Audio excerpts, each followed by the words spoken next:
Well, we're still in Excel Chapter 2 training. We're ready for activity number 9, using find and replace. Remember in Word we used find and replace. In Excel it works the exact same way. Except this time we're going to tell it exactly which area we want it to look in. So we're going to select the range F14 to F42. And I'm just going to use the name box up here. It's just simpler for me. So I'm going to F14 colon F42. And then enter to select the range.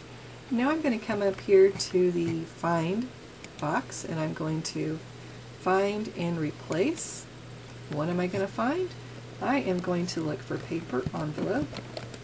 So I'm just going to type that in here in the find what box. And then in the replace, I'm going to type in foil packet. And then I'm going to replace all. So I've made 3 different replacements, and then I can close my box. So I've now changed paper packet to foil packet.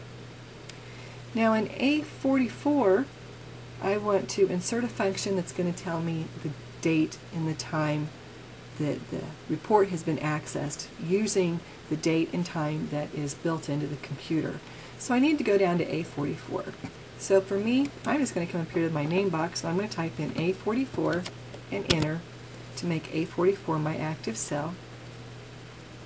I'm now going to come up to my formula tab and I am going to find date and time.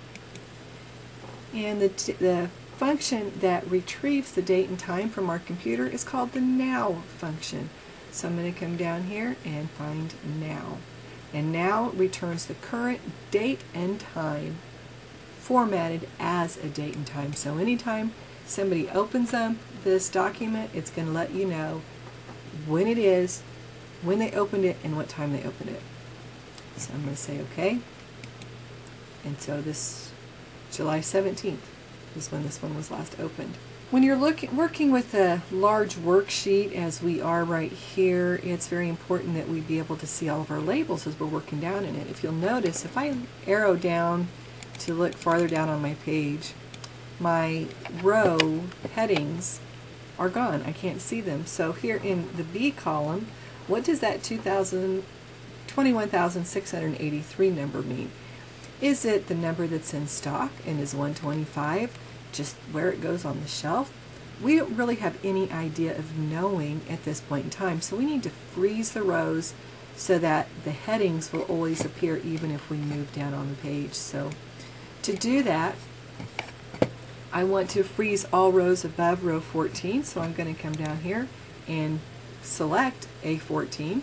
Just so I'm in row 14, I want to freeze everything up above that. And that has to do with our view. How are we viewing the information on the screen? And right over here in the 4th area over is freeze panes. If I click on that, you can see I can freeze my panes. I can freeze just the top row, or I can freeze my column. I'm just going to freeze panes. And now if I arrow down on my sheet, you'll notice that from A1 to A13 is not moving. But I always know that, hey, this 46,532, that's the item number. Now I can see that. So it's real helpful when you're working with large worksheets. If I want to unfreeze the rows, just come back up here to freeze panes. Now that I have it frozen, I have the option to unfreeze. So I just click on the unfreeze and I've unfrozen my panes.